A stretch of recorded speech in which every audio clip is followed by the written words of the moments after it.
आज की करेले की ये दोनों रेसिपी बहुत ही यूनिक है। आप देखेंगे ना कि बिना तेल बिना घी के ये रेसिपी इतनी हेल्दी किस तरह से मैं आपके साथ में शेयर कर रही हूँ। कई बार बहुत सारी बीमारियों में भी जो है डॉक्टर्स की तरफ से ये बोला जाता है कि बिना तेल घी के खाना खाना है। उन लोगों के लिए तो ये बिल्कुल रामबाण रेसिपी है और करेले के गुण तो किससे छिपे हैं।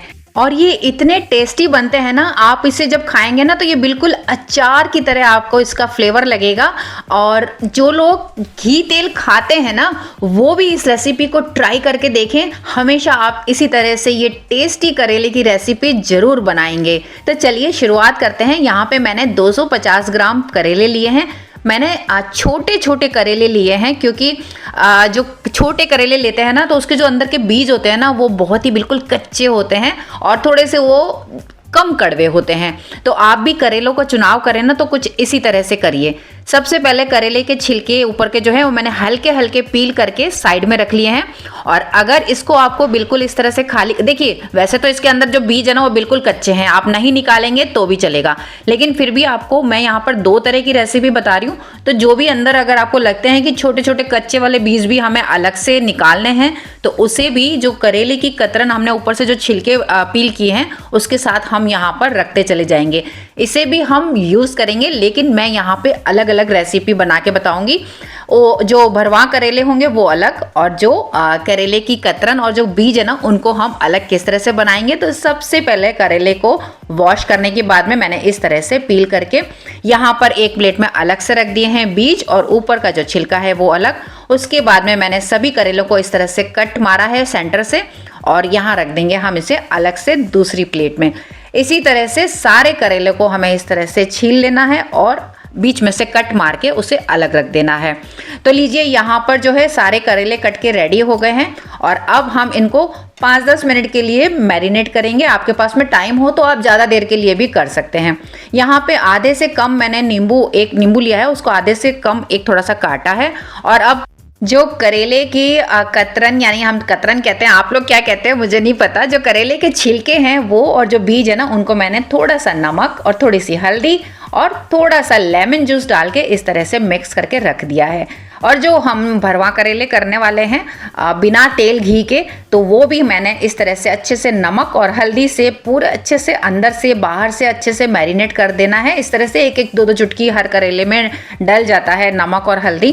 और अच्छे से नमक और हल्दी अंदर बाहर इस तरह से लगाने के बाद में जो लेमन हमने काटा है और थोड़ा सा इसमें अभी जूस बाकी है, ये सभी करेलों के अंदर और ऊपर से भी बाहर से भी अच्छे से लगा के इसको मैरिनेट करके हम यहाँ पर रख देंगे। तब तक हम करेंगे बाकी की तैयारियाँ। अगर आपके पास टाइम हो तो आधा 1 घंटा पहले भी आप इस तरह से ये करके रख सकते हैं। लेकिन ये छोटे छोटे करेले हैं ना, बहुत ज़्यादा कड़वे नहीं होते हैं, तो मैं इसे कुछ टाइम, बस जितनी मैं तैयारी कर रही हूँ ना उतनी देर के लिए मैंने इनको यहाँ रख दिया है। और ये नींबू का छिलका जो कि नमक लगा के मैं यहाँ पे इस तरह से स्टोर करती हूँ। और आप लोगों ने मेरे नींबू के छिलकों के अचार की रेसिपी को देखा या नहीं देखा है, नहीं देखा है तो आप जरूर देखिएगा, मैं डिस्क्रिप्शन में उसका लिंक दे दूंगी। अब यहाँ पे गैस के बर्नर को ऑन करके मैंने एक कढ़ाई रख ली है और 1 टेबल स्पून ये कच्ची मूंगफली है। अगर आपके पास में भुनी हुई मूंगफली हो तो आप उसको बिल्कुल ना भुने, जो आगे का प्रोसेस है उसमें उसको साथ में इसी तरह से इस प्रोसेस को यूज में लेना है। लेकिन मेरे पास कच्ची है तो मैंने 1 चम्मच कच्ची मूंगफली लेके ड्राई रोस्ट हम कर रहे हैं। यहाँ पर 30-40 सेकंड लगेंगे। जैसे ही छिलका आपको लगे कि अब बस इसका उतरने वाला है तो हम इसे निकाल के साइड में रख लेंगे। इन्हें हम बाकी चीजों के साथ में भी भून सकते थे, लेकिन इसका क्योंकि छिलका उतारना है तो मैंने इसे अलग से भुना है। और अब इसी कढ़ाई में धीमी आंच पे मैं यहाँ पर आधी छोटी चम्मच जीरा ले रही हूँ, 1 छोटी चम्मच साबुत वाला धनिया लिया है मैंने यहाँ पे, 2 छोटी चम्मच मैंने साबुत वाली सौंफ ली है, और आधी छोटी चम्मच मैंने यहाँ पे काली मिर्च के दाने लिए हैं, आधी छोटी चम्मच मैंने अजवाइन ली है, 1 छोटी चम्मच मैंने सफ़ेद वाले तिल लिए हैं। सौंफ का जो है मैं इस्तेमाल थोड़ा ज़्यादा करती हूँ, और आप देखिएगा कि ये सौंफ की थोड़े से ज़्यादा इस्तेमाल से इस जो रेसिपी में है ना इतना अच्छा फ्लेवर आएगा आपको कि बस आप जब तक बनाएंगे नहीं ना तब तक आप नहीं समझ सकते। आप जरूर बना के इस रेसिपी को ट्राई कीजिएगा। 1 छोटी चम्मच मैंने पीली राई दाल भी डाल दी थी। लगभग धीमी आंच पे मैंने यहाँ पे 1 मिनट तक इन चीज़ों को अच्छे से भुना है। इसके अलावा हम क्या मिलाने वाले हैं खटाई के लिए और बाकी चीज़ें भी, वो मैं आपको साथ साथ बताती चली जाऊंगी। अब यहाँ पर मैंने इसे खलबट्टे में निकाल लिया है, और हल्का सा ठंडा होने के बाद में इसको हम इस तरह से दरदरा कूट लेंगे। मिक्सी का सहारा आप ना लें। तो किसी भी हमाम दस्ते में, चाहे वो लोहे का हो, पित्तल का हो, मार्बल का हो, किसी में भी आप इस तरह से हल्का सा इसको कूट लीजिए और इसे दरदरा ही रखना है। और मैं यहाँ पर मूंगफली के छिलके उतार के इसमें डालना भूल गई थी। आपको उसको भी, अगर कच्ची मूंगफली भून रहे हैं तो आप इसमें ही डालकर साथ में कूट लीजिए, और अगर भुनी हुई है तो आप इसमें डायरेक्ट इसके अंदर डाल सकते हैं। पर मैं क्योंकि भूल गई, कभी कभी ऐसा हो जाता है। तो चलिए सबसे पहले मैं यहाँ पर नमक डाल रही हूँ। नमक मैंने ले लिया यहाँ पर आधी छोटी चम्मच से थोड़ा सा ज़्यादा, और नमक वैसे स्वाद अनुसार, और आधी छोटी चम्मच से थोड़ी सी कम हल्दी, और 1 छोटी चम्मच मैंने लाल मिर्च पाउडर डाल दिया है। पिसे हुए धनिया का हम इस्तेमाल नहीं करेंगे क्योंकि हम साबुत धनिया को ऑलरेडी डाल चुके हैं। अब जो कि मैं मूंगफली भूल गई थी, तो अब यहाँ पर मैंने उसके छिलके को उतार के इसे खलबट्टे में, इसको भी हम दरदरा कूट के और उसी में मिला लेंगे। ये देखिए यहाँ पर कभी कभी ऐसा हो जाता है, जब हम कोई चीज़ साइड में रख लेते हैं ना, तो उसको जो है हम डालना इस तरह से भूल जाते हैं। अब इन सब चीज़ों को अच्छे से हम यहाँ पर डाल देंगे। इसके अलावा हम डालेंगे यहाँ पर 3-4 चुटकी हींग, और ये है 1/4 छोटी चम्मच अमचूर पाउडर। बहुत ही खट्टे और बहुत ज़्यादा नहीं, बहुत ही चटपटे से ये जो रेसिपी है बनने वाली है। और हींग भी डाल दी मैंने, और अब इन सब चीज़ों को अच्छे से मिक्स कर लेंगे। और अब हमारे पास में जो लेमन बचा हुआ है ना, जो हमने पूरा नींबू लिया है, उस नींबू के जूस को हम इसके अंदर धीरे धीरे करके इस तरह से मिलाएंगे कि ये जो ड्राई मसाले हैं ना हमारे, जो ड्राई रह गए, ताकि ये बिखरे ना करेले में जाके और अच्छे से बाइंडिंग हो जाए। तो इतना हमें जूस डालना है कि ये अच्छे से बाइंड हो पाए। हेलो एवरीवन, स्वागत है एक बार फिर से आपके अपने चैनल ओजन किचन में आप सबका। आप सब जानते हैं मैं हूँ राजस्थान के जोधपुर शहर से सोनू, और अगर अभी तक आपने मेरे चैनल को सब्सक्राइब नहीं किया तो प्लीज़ चैनल को सब्सक्राइब करना ना भूलें। और अगर आपको ये रेसिपी मेरी पसंद आती है तो जाने से पहले वीडियो को लाइक और हाइप करना भी ना भूलें। अपने सारी फैमिली में ये रेसिपी ज़रूर शेयर करें, कि हो सकता है किसी घर में किसी को कोई भी बीमारी हो या किसी को कम तेल घी पसंद हो, तो ये रेसिपी उन लोगों के साथ आप ज़रूर शेयर करें। तो देखिए यहाँ पे धीरे धीरे करके मैंने जो नींबू था वो पूरा इसमें जूस इसमें डाल दिया है, और ये इसकी बाइंडिंग अच्छे से हो गई है। यहाँ पर मैंने एक बर्तन रख दिया है। अब गैस के बर्नर को करते हैं ऑन, और इसके अंदर मैंने लगभग 1 लीटर पानी डाल दिया है। अच्छा, पानी आपको इतना डालना है, मैं बताती हूँ आपको आगे, कि इस तरह का कोई भी स्ट्रेनर ले लीजिए, या फिर इस तरह की जो भी जाली इस बर्तन पे फिट होती है ना, तो वो नीचे जो है टच नहीं होना चाहिए पानी। चाहे तो बाद में पानी हमें लगेगा कि कम होता जा रहा है तो हम बाद में और डाल देंगे। तो इसे हमने ढक्कन लगा के उबलने के लिए रख दिया है। और अब हम यहाँ पे 1 से 2 पानी लेकर आप करेलों को अच्छे से वॉश कर सकते हैं। तो ये देखिए अंदर से बाहर से अच्छे से मैंने यहाँ पे करेलों को कर लिया है वॉश, और हल्के हाथों से हम इसे इस तरह से निचोड़ के साइड में रख लेंगे। तो ये तो है साबुत वाले करेले जिनको मैंने इस तरह से वॉश किया है। और जो करेले के छिलके हैं और जो बीज हैं उन्हें हम किस तरह से वॉश करेंगे वो भी जरूर देखिएगा। ये रेसिपी ऐसी है कि आप बीच में से नज़र हटी दुर्घटना घटी हो जाएगी, तो आप बिना स्किप किए हुए पूरी रेसिपी देखिए।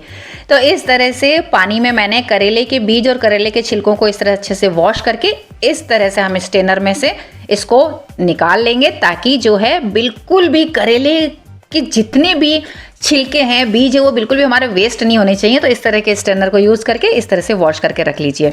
अब बारी आती है करेले को पकाने की, और करेलों को भर के एकदम यमी टेस्टी इस तरह से रेसिपी बनाने की। तो बस करेले को जो हमने कट करके रखा था साबुत वालों को, आपको इसमें बिल्कुल फुली एकदम बिना कंजूसी के, अगर मैंने जितने इंग्रेडिएंट्स आपको जितने जितने बोले हैं उतने बनाएंगे ना, तो आपको बिल्कुल भी ये कम नहीं पड़ने वाले हैं दोनों रेसिपी के लिए। अच्छे से धागे से इसको पूरा कवर कर लीजिए, एक कॉर्नर से दूसरे कॉर्नर तक के धागे को पूरा इसके चारों तरफ लपेट के, और अच्छे से इसको ताकि हम जब इसको स्टीम करेंगे ना तो बिल्कुल भी ये खुले ना।